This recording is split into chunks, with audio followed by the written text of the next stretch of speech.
प्यारे साथियों नमस्कार। प्यारे साथियों आप सभी का स्वागत है हमारे यूट्यूब चैनल में। और आज हम पढ़ने वाले हैं क्लास 10th के रासायनिक अभिक्रिया और रासायनिक समीकरण का पार्ट 2। पार्ट 1 को हमने कंप्लीट कर लिया है और आज हम पढ़ेंगे पार्ट 2 के बारे में। चलिए दोस्तों शुरू करते हैं और देर न करते हुए आगे बढ़ते हैं। आज हम पढ़ेंगे संयोजन अभिक्रिया क्या होती है, कॉम्बिनेशन रिएक्शन किसे कहते हैं। दोस्तों पहला हमारा हेडिंग होगा कॉम्बिनेशन रिएक्शन, इसके बारे में पढ़ेंगे। कॉम्बिनेशन रिएक्शन, कॉम्बिनेशन रिएक्शन में कहा गया है कि जब जब दो या दो से अधिक अभिकारक मिलकर एक उत्पाद बनाते हैं। दोस्तों अभिकारक और उत्पाद क्या होता है हम बता ही चुके हैं कि रासायनिक अभिक्रिया में जो बायां तरफ वाला होता है इसे अभिकारक बोलते हैं और ये दाएं तरफ वाला क्या कहलाता है, उत्पाद। हालांकि हमें यहाँ ये समझना है कि दो या क्या संयोजन अभिक्रिया मतलब जिसमें दो या दो से अभिकारक मिलते हैं, इसको समझना है। तो अभिकारक उत्पाद तो पढ़ ही चुके हैं, पर यहाँ पे हम क्लियरिफाई करते हैं। यहाँ पे देखेंगे आपको एक अभिकारक क्या मिल रहा है, ए, और एक अभिकारक बी, ये दोनों रिएक्ट करके एक ही उत्पाद क्या बनाते हैं, ए बी। जब ऐसी अभिक्रिया आपको मिले कि जिसमें दो अभिकारक मिले और एक उत्पाद बनाए, उसे क्या कहेंगे, आपको संयोजन अभिक्रिया। देखेंगे यहाँ पे कार्बन और ऑक्सीजन से रिएक्ट करके कार्बन डाइऑक्साइड बनाता है कोयले के दहन में। और यहाँ पे देखेंगे जल के निर्माण में आप H2 और O2 रिएक्ट करके क्या बनाते हैं, H2O बनाते हैं। यहाँ पे इसको देखेंगे दोस्तों, क्या बन रहा है, H2O। यहाँ पे H2 एक अभिकारक और O2 एक अभिकारक और बनाया कितना, उत्पाद, एक ही उत्पाद। तो अभिकारकों की संख्या दो या दो से अधिक भी हो सकती है, लेकिन उत्पाद कितना बनेगा दोस्तों, एक ही। जब दो या दो से अधिक अभिकारक मिलकर एक उत्पाद बनाते हैं तो उसे क्या कहेंगे दोस्तों, संयोजन अभिक्रिया। आशा करते हैं आपको संयोजन अभिक्रिया समझ में आ गया होगा। अगला है दोस्तों वियोजन अभिक्रिया। दोस्तों संयोजन का मतलब होता है कि जुड़ना, लेकिन वियोजन का मतलब होता है टूटना। उसमें दो या दो से अधिक जुड़ रहे थे, लेकिन यहाँ पे एक पदार्थ टूटकर दो या दो से अधिक बनेगा, जस्ट उसका अपोजिट। इसमें क्या होता है, एकल अभिकारक, मतलब एक अभिकारक टूटकर दो या दो से अधिक उत्पाद बनाता है, तो उसे क्या कहते हैं, वियोजन अभिक्रिया। जस्ट उसका अपोजिट है संयोजन का। उसमें क्या होता था, दो या दो से अधिक मिलते थे अभिकारक और उत्पाद के रूप में एक ही बनता था। इसमें आपका अभिकारक जो है एक है और उत्पाद के रूप में दो या दो से अधिक बनते हैं, जस्ट अपोजिट। दोस्तों वियोजन अभिक्रिया के कुछ कारक हैं, जिसमें आपको वियोजन अभिक्रिया कह सकते हैं कि तीन तरह से हो सकती है, एक ऊष्मीय वियोजन, एक वैद्युत वियोजन और एक होता है दोस्तों आपका प्रकाश वियोजन। अगर वियोजन अभिक्रिया ऊष्मा के कारण होती है, यानी ये कैल्शियम कार्बोनेट जो है अगर ऊष्मा देने पर कैल्शियम ऑक्साइड और कैल्शियम कार्बोनेट में टूट रहा है, तो इसे क्या कहेंगे, ऊष्मीय वियोजन, जैसे चूना पत्थर का टूटना देखे। दूसरा है विद्युत वियोजन में दोस्तों, अगर हम जल का वैद्युत अपघटन कराते हैं तो यहाँ पे H2 और O2 क्या हो जाता है, अलग हो जाता है, तो इसे क्या कहेंगे, क्योंकि वैद्युत धारा के कारण ऐसा हो रहा है जल का वियोजन अपघटन, तो इसे कहेंगे वैद्युत वियोजन। अगर प्रकाश के कारण होता है तो इसे क्या कहेंगे, प्रकाश वियोजन। देखिए यहाँ पे AgCl था, उसमें उसे प्रकाश दिया गया तो ये क्या बना दिया, सिल्वर और क्लोरीन गैस। यहाँ पे आपका आसान भाषा में कह सकते हैं कि जब एक अभिकारक टूटकर दो या दो से अधिक उत्पाद बनाता है उसे वियोजन अभिक्रिया कहते हैं।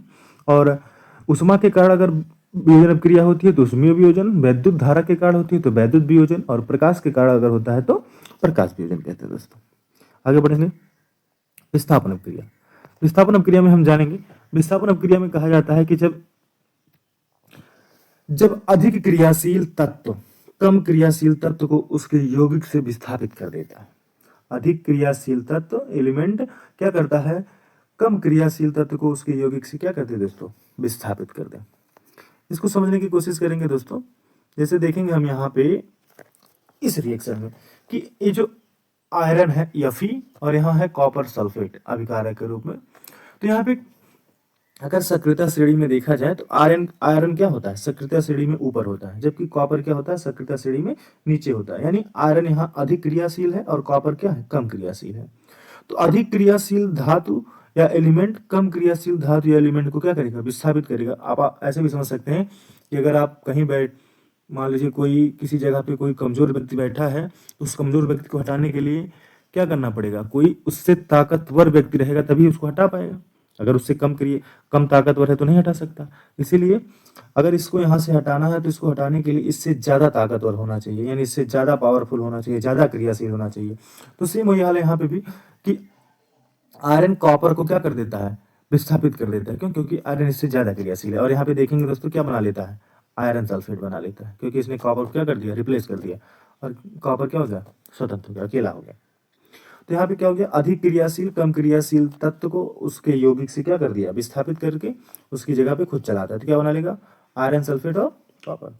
तो समझ गए दोस्तों विस्थापन क्रिया, कि जब अधिक क्रियाशील तत्व कम क्रियाशील वाले तत्व को उसके यौगिक से क्या कर दे, विस्थापित कर दे, उसे क्या कहेंगे, विस्थापन अपक्रिया। एग्जाम्पल भी आप देख लिए कि आयरन कॉपर सल्फेट से कॉपर को रिप्लेस करके उसकी जगह पे खुद आ जाता है और कॉपर क्या हो जाता है, अलग हो जाता है। यहाँ पे देखेंगे लोहे की कील को जब कॉपर सल्फेट वाले विलयन में डालते हैं तो यहाँ पे जो आयरन था उस पे चला गया, क्या नाम है, Fe हल्का हरा हो गया, और प्लस क्या बना गया, कॉपर।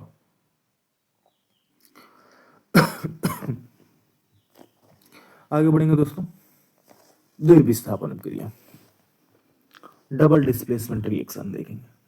डबल डिस्प्लेसमेंट रिएक्शन में कहता है कि जिन अभिक्रियाओं में अभिकारकों के बीच, यहाँ देखेंगे, आयनों का आदान प्रदान होता है। क्या दोस्तों, आयनों का आदान प्रदान यानी आयनों का अदला बदली होता है। आयनों का अदला बदली देखेंगे, यहाँ पे ये है आपका सोडियम सल्फेट, इसको ध्यान से देखेंगे। यहाँ है आपका बेरियम सल्फेट, ये बनाया है बेरियम सल्फेट, ये बनाया है NaCl। अगर देखेंगे सोडियम सल्फेट और बेरियम सल्फेट दोनों अपने आयनों का क्या करते हैं, यहाँ पे Na प्लस होता है Ba, यहाँ देखेंगे Na आपको पॉजिटिव दिख रहा है, एक मिनट, यहाँ देखेंगे दोस्तों Na कैसा दिख रहा है, पॉजिटिव है, जबकि यहाँ पे देखेंगे कि Na पॉजिटिव है और यहाँ देखेंगे बेरियम पॉजिटिव है, जबकि यहाँ देखेंगे जो Cl वाला है इस Cl निगेटिव होता है, SO4 क्या होता है, निगेटिव होता है। तो इसको समझने के लिए हम यहाँ देखेंगे Na जो है रिप्लेस करेगा आयनों का अदला बदली, तो आयनों का अदला बदली करने के लिए प्लस वाला माइनस के पास जाएगा और माइनस वाला प्लस के पास, जैसे Na प्लस है SO4 माइनस में है, तो ये SO4 जो है देखिए किसके पास जाएगा, रिप्लेस होगा। तो Na की जगह पे यहाँ जो बेरियम सल्फेट है, बेरियम सल्फेट के इसकी जगह पे Na चला आएगा, यहाँ क्या बना लिया, देखिए बेरियम सल्फेट बना ले रहा है, क्योंकि बेरियम के पास कौन चला आया, यहाँ पे Na रिप्लेस होके बेरियम इधर चला गया और सोडियम इधर चला आया Cl के पास, तो यहाँ पे NaCl बना लिया है। नीचे आप रिएक्शन में देख भी रहे होंगे, उसके नीचे Na बेरियम के पास चला गया, यानी सोडियम बेरियम से रिप्लेस हो गया, आयनों का अदला बदली हो गया। यहाँ Na प्लस था, बेरियम प्लस था, तो बेरियम क्लोरीन के पास चला गया और सोडियम किसके पास चला आया, सल्फेट के पास। तो इसमें क्या होता है दोस्तों, आयनों का अदला बदली। तो जिन अभिक्रियाओं में अभिकारकों के बीच आयनों का परस्पर अदला बदली या आदान प्रदान होता है, ऐसी अभिक्रियाओं को हम क्या कहेंगे, द्विविस्थापन अभिक्रिया। यहाँ पे आप देखेंगे कि इस अभिक्रिया में बेरियम सल्फेट का अवक्षेप बनता है जो पानी में क्या है, अघुलनशील है, इसको भी आप याद कर सकते हैं। अगला है, अगर हम रासायनिक अभिक्रिया को शॉर्ट फॉर्म में समझें इसी को, तो कैसे समझेंगे, यहाँ पे देखेंगे, सॉरी, संयोजन में क्या होता है दोस्तों, संयोजन का मतलब होता है जुड़ना। देखिए यहाँ पे दो मिलकर कितना बनाता है, एक पदार्थ बनाता है AB। यहाँ पे देखेंगे एक पदार्थ टूट जाता है कितने में, दो पदार्थों में, यानी एक अभिकारक दो उत्पाद बनाता है। यहाँ पे जस्ट उल्टा है संयोजन का। विस्थापन में क्या होता है, अधिक क्रियाशील कम क्रियाशील को विस्थापित कर देता है। यहाँ देखेंगे A और BC था, क्रिया किया और A ने B को क्या कर दिया, रिप्लेस करके उसकी जगह पे खुद चलाया, AC बना लिया। यहाँ पे देखेंगे कि AB थे और CD था, तो AB ये दोनों अदला बदली कर लिए, A के बगल में कौन चला गया, D, और C के बगल में कौन चला गया, B, आयनों का अदला बदली हो गया। नीचे रिएक्शन में भी आप देख सकते हैं कि AB और रिएक्ट करके AB बना लिया और AB से A प्लस B बन गया। दोस्तों हमें लगता है आप समझ गए होंगे, आगे बढ़ते हैं। अगला दोस्तों, ऊष्माक्षेपी अभिक्रिया। ऊष्माक्षेपी और ऊष्माशोषी बहुत इंपॉर्टेंट हेडिंग है। ऊष्माक्षेपी में हम ऐसे समझ सकते हैं कि वह अभिक्रिया, वह रासायनिक अभिक्रिया जिसमें अभिक्रिया होने के बाद, यानी अभिक्रिया होने के बाद जो उत्पाद बनता है, उत्पाद के साथ साथ क्या निकले दोस्तों, ऊष्मा निकलती है या ऊष्मा के रूप में ऊर्जा मुक्त होती है, तो उसे क्या कहेंगे, ऊष्माक्षेपी अभिक्रिया। क्या बोलेंगे दोस्तों, वह रासायनिक अभिक्रिया जिसमें उत्पाद के साथ साथ क्या बने, ऊष्मा भी उत्पन्न होती है, उसे क्या कहते हैं, ऊष्माक्षेपी अभिक्रिया। जैसे हम सांस लेते हैं, श्वसन करते हैं, तो उसमें देखेंगे कार्बन डाइऑक्साइड, सॉरी ऑक्सीजन जो है ग्लूकोज से रिएक्ट करके क्या बनाता है, कार्बन डाइऑक्साइड, वाटर, और साथ में क्या निकलती है, ऊर्जा। जो ऊर्जा होती है हीट, वो गरम गरम हमारी क्या होती है, कार्बन डाइऑक्साइड गैस निकलती है। आप सांस को छोड़ते समय आप देख भी सकते हैं, देखने से मतलब महसूस कर सकते हैं। अगला है उष्मा शोषी। तो उष्मा शोषी और उष्मा छेपी में जस्ट अपोजिट है। क्या कहेंगे, इसमें उस क्रिया होने के बाद उष्मा निकलती है, इस सब क्रिया में उष्मा छेपी में। जबकि उष्मा शोषी में क्या है, अब क्रिया को कराने के लिए विद्युत प्रकाश या उष्मा की आवश्यकता पड़ती है। यानी हम कह सकते हैं कि जिस अभिक्रिया को कराने के लिए उष्मा की आवश्यकता पड़े उस अभिक्रिया को उष्मा शोषी अभिक्रिया कहेंगे, और जिसमें अभिक्रिया के बाद उष्मा निकले उसे उष्मा छेपी। इसमें उष्मा पहले चाहिए तब अभिक्रिया करेगा। उदाहरण है, जैसे अगर आप पौधों को अपना भोजन बनाना है तो उन्हें क्या चाहिए, प्रकाश। बिना उष्मा के वो अपना भोजन नहीं बनाएंगे। तो प्रकाश संश्लेषण में किसकी जरूरत पड़ती है, प्रकाश की। तो प्रकाश संश्लेषण कौन सी क्रिया, उष्मा शोषी, क्योंकि बिना उष्मा के वह संभव नहीं है दोस्तों। आगे बढ़ते हैं मित्रों, उपचयन और अपचयन। उपचयन और अपचयन समझते हैं हम लोग। उपचयन में देखेंगे, ऑक्सीडेशन बोलते हैं इसे इंग्लिश में, याद रखिएगा क्योंकि इंग्लिश ज्यादा जरूरी है इसका। ऑक्सीडेशन में क्या होता है कि ऑक्सीजन की वृद्धि होती है और हाइड्रोजन का क्या होता है, ह्रास। यानी अगर किसी क्रिया में ऑक्सीजन बढ़ रहा है या हाइड्रोजन कम हो रहा है तो उसे क्या कहेंगे, क्या कहेंगे दोस्तों, बढ़ रहा है, वृद्धि मतलब कह सकते हैं ऑक्सीजन से क्रिया कर रहा हो या हाइड्रोजन का त्याग कर रहा हो, तो ऐसी क्रिया क्या कहलाएगी, उपचयन या ऑक्सीकरण क्रिया। इसी को ऑक्सीकरण भी बोला जाता है दोस्तों। और अपचयन में क्या होता है, अपचयन में दोस्तों क्या होता है कि इसमें ऑक्सीजन का त्याग करता है, जस्ट इसका उल्टा होता है, और हाइड्रोजन की क्या करती है, हाइड्रोजन की वृद्धि होती है, यानी हाइड्रोजन से क्रिया होती है। यदि किसी क्रिया में हाइड्रोजन से क्रिया और ऑक्सीजन का त्याग या ह्रास करे तो उसे क्या कहेंगे, अपचयन क्रिया। और ऑक्सीजन में अगर वृद्धि या ऑक्सीजन से क्रिया कर रहा है तो उपचयन या ऑक्सीकरण कहलाता है। लेकिन दोस्तों अगर ये दोनों क्रियाएं होती हैं साथ साथ, मतलब ये दोनों चीजें साथ साथ होती हैं, तो इस सब क्रिया को क्या कहेंगे, रेडॉक्स क्रिया। मतलब ऑक्सीजन में वृद्धि भी हो और ऑक्सीजन में क्या हो, कमी भी हो, तो उसे क्या कहेंगे, रेडॉक्स क्रिया। मतलब ऑक्सीकरण क्रिया और अपचयन अगर दोनों साथ साथ हो रहा है तो उसे क्या कहेंगे, रेडॉक्स क्रिया। आगे बढ़ते हैं, इसको एग्जाम्पल के द्वारा समझते हैं। देखेंगे दोस्तों रेडॉक्स क्रिया में ये पूरा मैप है इसका। इसमें देखेंगे कॉपर ऑक्साइड है, तो कॉपर ऑक्साइड के पास यहाँ ऑक्सीजन है कॉपर के पास, तो यहाँ पे ऑक्सीजन का त्याग कर दिया। देखेंगे यहाँ पे एरो मार्क दिखा, यहाँ पे आपको दिखाएंगे, यहाँ पे क्या बनाया, कॉपर। कॉपर ऑक्साइड से कॉपर का यहाँ पे त्याग कर दिया तो क्या हो गया, कॉपर बना लिया। यानी इसने कॉपर का क्या कर दिया, ऑक्सीजन का ह्रास हुआ। तो ऑक्सीजन का अगर ह्रास होता है या त्याग होता है तो उसे कौन सी क्रिया कहते हैं, उसे अपचयन कहते हैं। क्या कहते हैं दोस्तों, अपचयन। देखिए यहाँ पे दिया है, और यहाँ देखिए हाइड्रोजन अकेला है बेचारा, और एक मिनट, हाइड्रोजन भैया अकेले हैं, तो हम इसको दूसरे कलर से चेक करते हैं। हाइड्रोजन अकेला है, और हाइड्रोजन यहाँ पे देखेंगे हाइड्रोजन के बगल में कौन आ गया, ऑक्सीजन। यानी हाइड्रोजन ने क्रिया किससे साथ कर लिया, ऑक्सीजन से। यहाँ ऑक्सीजन से क्रिया हो रही है और यहाँ ऑक्सीजन का क्या कर रहा था, त्याग। त्याग किया तो अपचयन हुआ, और यहाँ क्रिया किया तो क्या हो गया, ऑक्सीकरण हो गया। ऑक्सीकरण हो गया, अगर क्रिया करेगा तो ऑक्सीकरण कहलाता है या फिर उपचयन कहलाता है। तो एक पदार्थ उपचयित हो रहा है, एक पदार्थ, जबकि दूसरा क्या हो रहा है, अपचयित हो रहा है।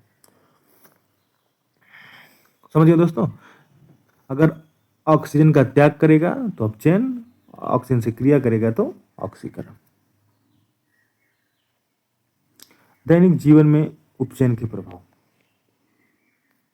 दैनिक दोस्तों संक्षारण जो है आपका उपचयन या ऑक्सीकरण का ही एक उदाहरण है। आप देखेंगे जब हम वायु में या फिर ऐसे खुले में किसी लोहे की चीज को रख देते हैं तो क्या हो जाता है, लोहे की चीज को रख दें या फिर चांदी को रख दें या फिर तांबा को रख देते हैं, मतलब धातु की चीजें ज्यादातर, तो क्या होता है धीरे धीरे वो क्या हो जाती है, उस पर ऑक्सीजन से क्रिया करके एक परत जम जाती है या फिर नमी से क्रिया करके एक परत जम जाती है। हम कह सकते हैं लोहा सबसे ज्यादा अच्छा एग्जाम्पल है। लोहे को देखते हैं कि तो भूरे रंग का उस पर परत जम जाती है ज्यादा दिन तक अगर खुले में रख देते हैं, और इसी समस्या को हम कहते हैं संक्षारण। जब धातु अपने आसपास नमी आदि के संपर्क में आती है तो क्या हो जाती है, संक्षारित हो जाती है। जैसे लोहे पर जंग लगना, और एक कैसी होती है, लाल भूरी परत होती है। बचाव क्या करते हैं दोस्तों, या तो पेंट लगा देते हैं, ग्रीस लगा देते हैं, तेल लगा देते हैं, सतलेपन, गैल्वेनाइजेशन जिसे कहते हैं, या लोहे पर जिंक की परत, इसी को बोलते हैं लोहे पर जिंक की परत चढ़ाना या गैल्वेनाइजेशन। क्योंकि जिंक को जो होती है संक्षारित नहीं होती है, इसलिए लोहे पर जिंक की परत चढ़ा दिया जाता है। और आप देखेंगे कि संक्षारण में चांदी जो है, चांदी भी क्या हो जाता है, चांदी काला पड़ जाता है तो वो भी संक्षारण है, और पीतल जो हरी हो जाती है वो भी संक्षारण है। आगे बढ़ेंगे दोस्तों। इसके रोकथाम दोस्तों ये सब तो पढ़ ही चुके हैं हम लोग। संक्षारण में क्या होता है, ऑक्सीजन से क्रिया करके धातु धीरे धीरे खराब हो जाती है। अगला है दैनिक जीवन में उपचयन के प्रभाव में एक और है विकृत गंधिता, रेंसिडिटी। ये भी दोस्तों आपके उसी के उदाहरण है उपचयन के, यानी क्या नाम है, ऑक्सीकरण के। इसमें देखेंगे कि जब हम खाद्य पदार्थों को खुला में रख देते हैं या फिर ऐसे खुले रख देते हैं, धीरे धीरे ऑक्सीजन से क्रिया कर लेता है। ऑक्सीजन के संपर्क में आने पर वो क्या हो जाता है, उपचयित हो जाता है। उपचयित यानी आप देख लीजिए दोस्तों, हमारे लिए ऑक्सीजन तो बहुत अच्छा है, लेकिन भोजन के लिए बहुत खतरनाक है वो, जिससे उसका स्वाद और गंध क्या हो जाती है, बदल जाती है।